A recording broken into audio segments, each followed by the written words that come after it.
In the year 1460, a severed head was mounted on the grandest gate in the city of York. And on that head, someone had placed a paper crown. The head belonged to a man who had come within touching distance of the throne of England. The crown was not an honour, it was a joke. A message left for the whole city to read. Here is your king, look what is left of him. And it stayed there, rotting above the road, while ordinary people walked underneath it on their way to market. This is Yorkshire. And the streets you are about to walk down are not what they appear to be. There is a street here named after a beheading machine, one that was dropping its blade and taking heads more than 100 years before the French ever built the guillotine. There is a lane whose real medieval name was so obscene that the Victorians quietly rewrote it, changing a single word to turn it into something harmless. Something about fruit. And there is a seaside promenade, a pretty cliffside walk where families stroll with ice creams in the summer sun, named after a mountain pass 6,000 miles away, one of the deadliest.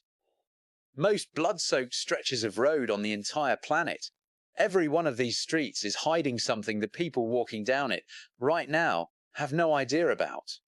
And the most famous of them all, the one we'll end on, has a shallow stone channel running straight down the middle of the cobbles. Tourists photograph it every day. Almost none of them know what it was built to carry away. So let's start walking, and there is no better place to begin than with the strangest street name in England, Whip-Ma-Whop-Ma-Gate. Say it out loud. Around 35 feet long, end to end, you could walk it in about 10 seconds. And yet it carries more syllables than almost any road in the country. It was first written down in 1505, recorded then as Whip-Ma-Whop-Ma-Gate. Most historians read that as an old phrase meaning neither one thing nor the other, a nothing street. So unremarkable that the medieval mind couldn't settle on what to call it, so it shrugged and named it whatever. But there's a darker reading. The gate on the end has nothing to do with a gate. It comes from the Old Norse word gata, simply meaning street. You'll hear that ending again and again as we go.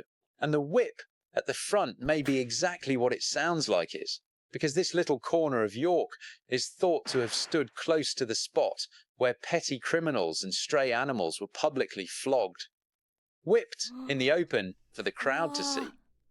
A street so short, it's almost a punchline, with a name that may quietly remember the crack of a whip on a human back. If that name hides a punishment, our next one hides a mystery that no one alive can solve. And to find it, we have to leave York and travel east to the old port of Hull. There, in the heart of the old town, is a narrow lane with a name straight out of a fairy tale, the land of green ginger. And here's the unsettling part. Nobody actually knows why it's called that. Not historians, not locals, not anybody. There are theories that ginger and exotic spices were once stored here, back when Hull traded with the world. That it's a corrupted version of a Dutch family name, Lindegroen, left behind by merchants. That it comes from Landgrave Granger, some long-vanished estate. Every explanation contradicts the last, and not one can be proven. The truth was lost so long ago that the name has outlived the reason for it. And before you leave, look up at the wall of the old George Hotel. Set into the brickwork is what many claim to be the smallest window in England. A thin slit of glass barely wider than your hand. From behind it, a gatekeeper once sat and watched the lane, waiting for the stagecoaches, keeping one eye on every traveller who passed. A street named after something no living person can identify, watched over by a window the size of a letterbox. Back in York, the unsettling truth is often hiding behind a name that someone deliberately made prettier. And nowhere is that clearer than in the Snickelways. That's the local word for those impossibly narrow medieval passages that thread between the buildings, so tight, in places you have to turn your shoulders to squeeze through. One of them today carries the sign Finkel Street, respectable, completely forgettable. But the people of York knew it by a much blunter name. They called it Mucky Peg Lane. And a mucky peg in plain old Yorkshire speech was not a kind thing to call anyone. It was an insult aimed at a woman of low reputation, a streetwalker, a woman who sold herself. The name was a verdict. scratched into the city's memory on exactly who was thought to work this dark little alley after the sun went down. Walk it today and it couldn't look more charming. Hanging baskets, tea rooms a few steps away, tourists drifting through with cameras. The Mucky has been scrubbed off the map. But the lane remembers. The stones don't care what we rename them. Not far from there runs a street that hides something far older than any name. Something Roman and something stained black. Stonegate is one of the prettiest streets in York and one of the oldest still in daily use anywhere in Britain. Directly beneath these cobbles runs the Via Praetoria, the main road of the Roman fortress of Eboracum, laid down almost 2,000 years ago. And it was right here, in this fortress, in the year 306, that a soldier named Constantine was hailed as emperor by his troops, the man who would go on to make the whole Roman Empire Christian. Walk Stonegate, and you walk a path that leads to one of the great turning points in world history. But look up. Above one of the doorways crouches a small red figure, a grinning, blood-red devil peering down at the crowds. For centuries, this was a street of printers, full of presses and ink, and in every print shop the lowest apprentice, the boy who fetched and carried and ended each day stained black from head to toe, was known as the printer's devil. That red imp is their memorial, a reminder of the children who spent their young lives hunched over the machines, covered in ink, on the prettiest street in York. And just off Stonegate, down one of those narrow snickelways, a whole building once vanished in plain sight. The passage is called Coffee Yard, so narrow your shoulders nearly brush both walls at once. For most of the 20th century, the buildings along it were a tired, crumbling jumble, a few dusty offices and a derelict plumber's merchant. Nobody gave them a second glance. Then, in the 1980s, the demolition men moved in, and as they stripped away the walls, ready to knock the whole lot down, somebody stopped and looked closely at what was holding the roof up. Hidden inside all that grime, entombed behind centuries of later brickwork, was a complete medieval townhouse. A magnificent timber hall dating back to around 1360, once the York home of the Prior of Nostell and later of a Lord Mayor of the city. An entire mansion lost for hundreds of years. People had been parking their vans inside a 600-year-old hall and never had the faintest idea. Today it's been peeled back to its timber bones and reopened as Barley Hall. But for centuries, this little street hid a secret the size of a building. So far our streets have hidden punishments, mysteries and lost buildings. The next one hides a slaughter, and to reach it, we go back to the coast, to the old whaling town of Whitby. High above the harbour curves a cliffside road where holiday makers stroll, eating fish and chips, the grey North Sea glittering below. Its name is Khyber Pass. The real Khyber Pass is a mountain corridor on the far side of the world, between Afghanistan and Pakistan, and it is one of the most fought over, most blood-soaked stretches of ground on earth. This Whitby road was carved out and named in the 1840s, at the precise moment Britain was reeling from one of the worst military disasters in its history. The retreat from Kabul in 1842, when an entire British army, thousands of soldiers and camp followers, was wiped out almost to the last man in the freezing Afghan passes. Barely a soul came home. That name was ripped straight from the headlines of a catastrophe and bolted onto a pretty seaside walk. And today tourists say it without a flicker, with no idea they're standing on a memorial to a massacre. And the cliff this road climbs is Whitby's East Cliff, crowned by a ruined abbey and a windswept graveyard full of black, leaning headstones. The exact view that crept into the imagination of a holidaying writer named Bram Stoker, and became the place where Count Dracula first set foot on English soil. Stay in Whitby, and that same writer leads us to a staircase built entirely for the dead. From the harbour, there's only one ancient route up to St. Mary's Church and the abbey on the cliff top. The church stairs, known to everyone simply as the 199 steps. And for 1,000 years, these steps had one grim purpose. There was no road up to the church, none. So when somebody in the town died, there was only one way to get them to the churchyard at the top. The coffin had to be carried up by hand on the shoulders of the pallbearers, all 199 steps. And as you climb, look closely, and you'll see the proof. Set alongside the steps at intervals are long, flat stone benches. These are the coffin rests, places where the bearers could set the heavy coffin down for a moment, straighten their aching backs, and catch their breath before lifting the dead and carrying on up. Every person ever buried on that cliff top made this exact journey.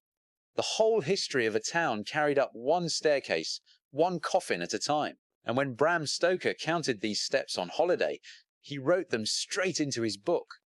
In the novel, Dracula climbs these very stairs, in the shape of an enormous black dog on the night he comes ashore. Now back to York, and to that lane I promised you at the very beginning, the one the Victorians renamed after a piece of fruit. Today it's Grape Lane. It sounds gentle, like wine, like vineyards, like something pleasant. It is none of those things. Because in 1329, this same lane was recorded under its true medieval name, and that name was Grapcunt Lane. That was not a mistake, or an innocent spelling quirk. It was a brutally, deliberately literal medieval label, and it described one thing. This was the street where prostitutes worked. Towns all across medieval England had a version of it, and it served a purpose. It told travellers, in the plainest possible terms, exactly what they would find here. By the time the prim and proper Victorians arrived, a name like that on a public sign was an unspeakable embarrassment, so they did what the Victorians did best. They quietly filed off the obscenity, swapped a few letters, and grope became grape. A medieval red light alley laundered into a piece of fruit. The street never changed at all. Only the sign did, so respectable people could finally say its name out loud. If Grape Lane hides what was sold here, the next street hides what was done to those who broke the law. And its name couldn't sound more harmless. Most old streets in York end in that word gate. This one is simply called Pavement because centuries ago it was one of the few wide open, properly paved spaces in a cramped and filthy medieval city. The first street in York to be given a solid surface. And that ordinary little fact is exactly what sealed its dark reputation. Because if you have the largest, flattest, most open space in the city, that's precisely where you stage your public punishments. Pavement was York's theatre of pain. This is where the pillory and the stock stood, where petty offenders were locked in by the head and hands, and left for the jeering crowd to pelt with filth and stones. People were flogged here, whipped through the open squares so the whole population could watch. And it got far worse. When the city wanted to make a real example of a traitor, this was the spot. The Earl of Northumberland was beheaded right here. This open, busy square was chosen deliberately, the most public place in all of York, so that nobody could look away from what happened to those who crossed the crown. A name as flat and harmless as Pavement, and a history written in blood and rotten fruit. From a street built for punishing the living, we come to a row of houses built to rescue the dead. On the street called Goodramgate stands a modest terrace of overhanging timber houses, Our Lady's Row. Built around 1316, they're among the oldest surviving houses in York, perhaps in all of England. But they were never really built to be homes. They were built to fund the dead. You have to understand the medieval mind. People genuinely believed that after death the soul lingered in purgatory, suffering, burning, waiting, and that the prayers of the living could shorten that agony. The more prayers, the sooner the soul was released. So these houses were thrown up, packed tight against the churchyard of Holy Trinity, and the rent they earned was handed to a priest, paid forever, to stand in that church and say mass for the souls of the people whose money had built them. A spiritual insurance policy made of timber and plaster, and to build them at all, they pushed out onto the graveyard itself. The front rooms of Our Lady's Row sit directly on consecrated burial ground. For 700 years, people have lived here, slept here, eaten their breakfast here, directly on top of the very dead they were built to pray for. And if those houses blur the line between the living and the dead, the next street erased it completely. attached to the Church of All Saints. On North Street is a small stone cell called an anchor-hold. And in cells like this, holy women known as anchoresses would choose to have themselves sealed inside voluntarily for the rest of their lives. You must understand what that meant. Because the ritual was effectively a funeral. The priest read the rites for the dead over a living, breathing woman as she stepped into the cell for the last time. Then the door was bricked up behind her, sealed. She would never come out again. She ate scraps passed through a slot in the wall. She watched the mass through a tiny squint cut through the stone. And she prayed, alone, in a cold stone box in near total darkness, year after year until she died, and was often buried right there in the floor she'd knelt on for decades. York had several of these living tombs.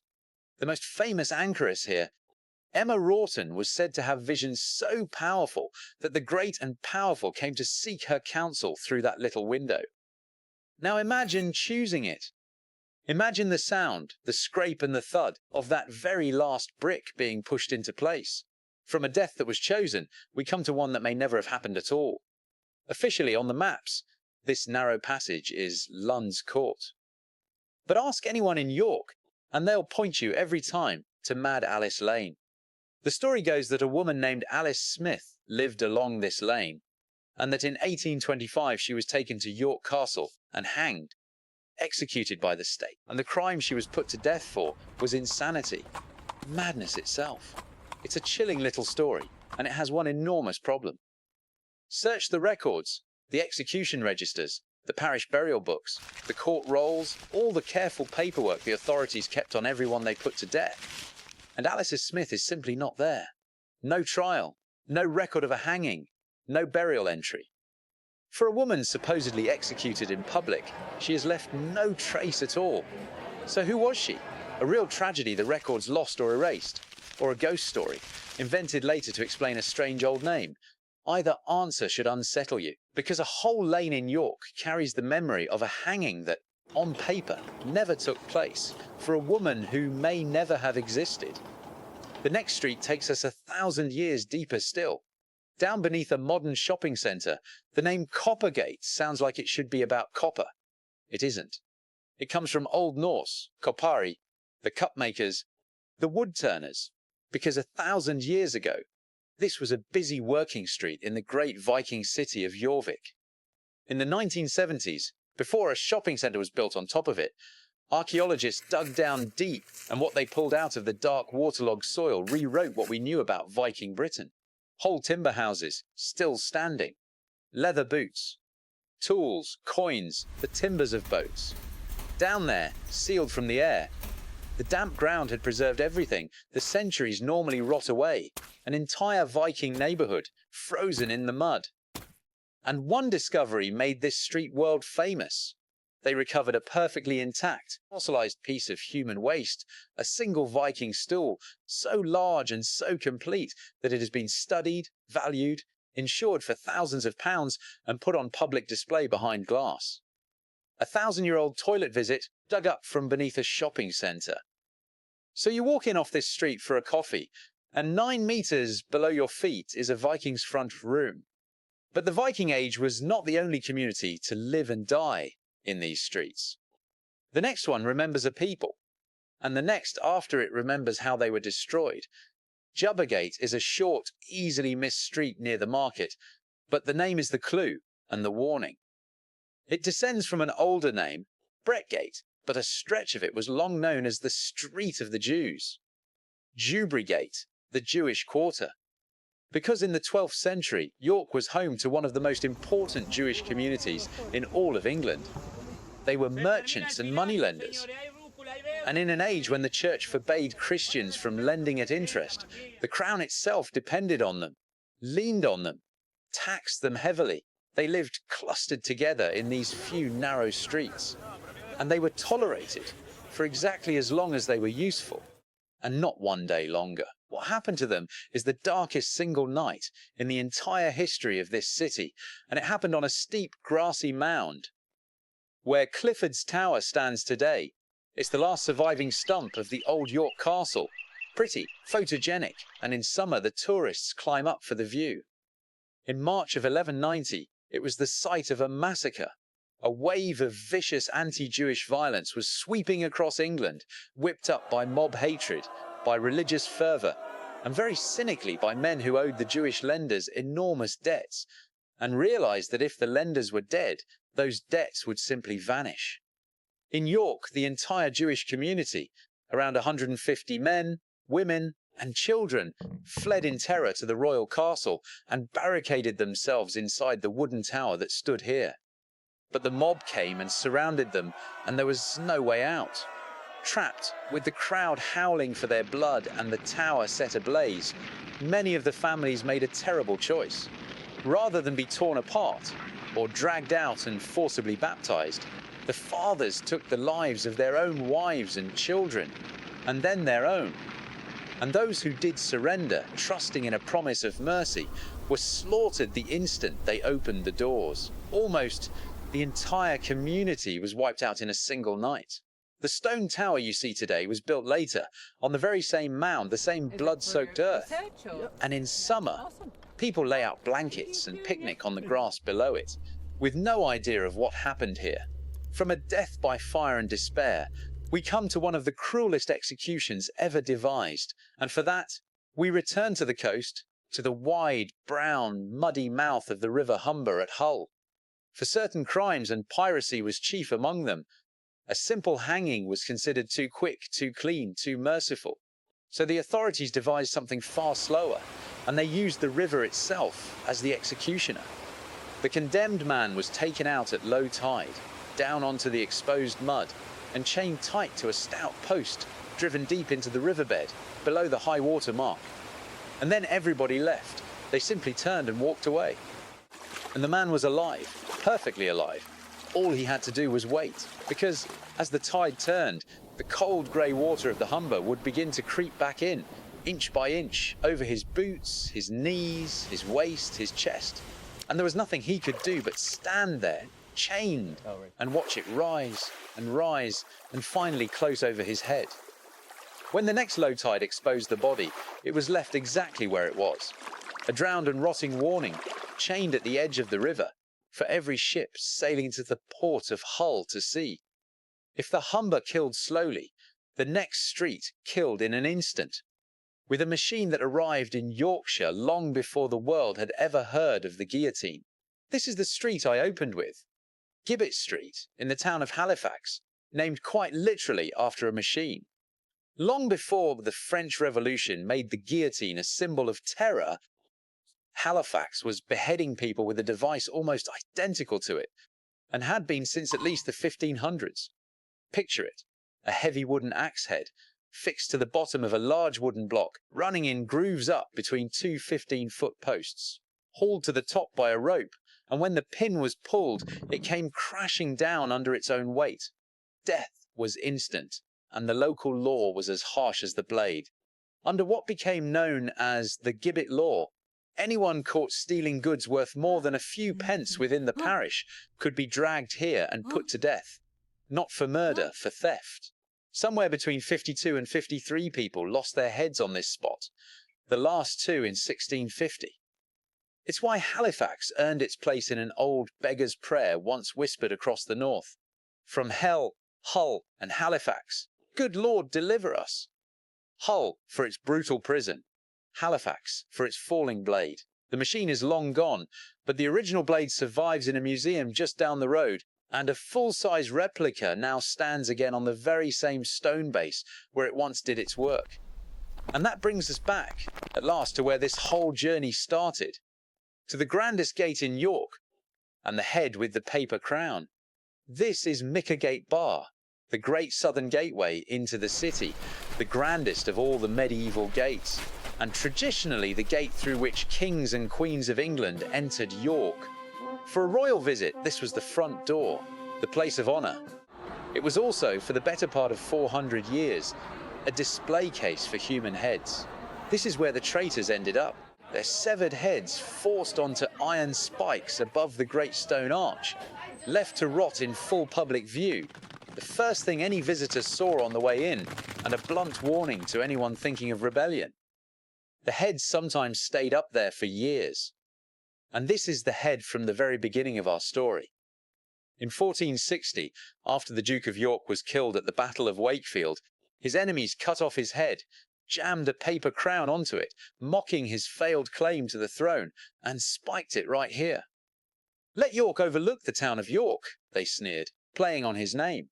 But within months his own son marched south, seized the crown for real as King Edward IV, and one of his first acts was to come here and take his father's head down. The tradition did not finally end until the 1750s. For 400 years, the proudest gate in all of York wore the rotting heads of the dead. But there is one street darker even than that gate, and it is one most visitors never find. Just off Goodramgate runs a narrow, dark, easily missed passage called Beheading.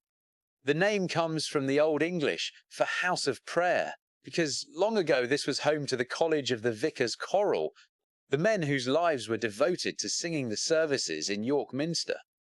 But by the 19th century, Beheading had fallen a very long way, becoming one of the most notorious slums in the whole of York.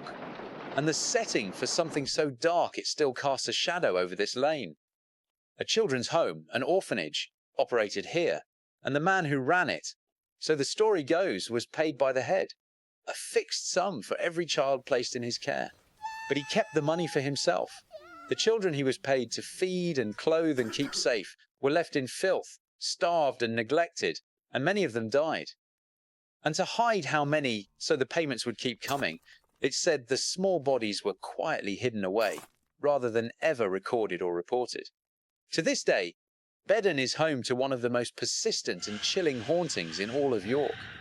People speak of the sound of children, crying in the dark, the patter of small running feet, the touch of small, cold hands. People who live and work along this lane still report it, even now. And whatever the terrible truth buried in the records, this street has never quite let go of what was done to those children. And so we come to the last street of all, the most famous of them, the one I promised you right at the start, with the channel running down the middle that nobody understands. This is the Shambles, the most photographed medieval street in all of Europe. The tour groups pack into it, shoulder to shoulder, all day long. The ancient overhanging timber houses lean in so far towards each other at the top that they nearly touch, close enough, people say, that neighbours on the upper floors could once shake hands across the street. It is, today, unbearably picturesque. People queue just to photograph it. It was built for blood. The Shambles appears in the Domesday Book of 1086, making it very nearly 1,000 years old. The name comes from the Old English shamel, the benches and shelves butchers used to display their meat, because this was the street of the butchers. As recently as the 1800s, more than 24 butchers' shops crowded along it, one after another. Carcasses hung from iron hooks, bolted straight into the timber fronts, and some of those very meat hooks are still there today, jutting from the old beams, directly above the heads of the tourists. The houses were built deliberately tall and overhanging for a practical reason, to throw shade over the street and keep the harsh sunlight off the raw meat. And now look down. Look at your feet. Running right along the middle of the cobbled street is a shallow stone channel. The crowds step over it without a second glance, on their way to the next photograph. But that channel was a drain. Twice a week, the butchers sluiced down the street with water, and down it ran the blood, the guts, the offal, all the waste of the slaughter, washing away down the slope. The entire street was designed, from the ground up, around the daily flow of blood. And there's one last thing.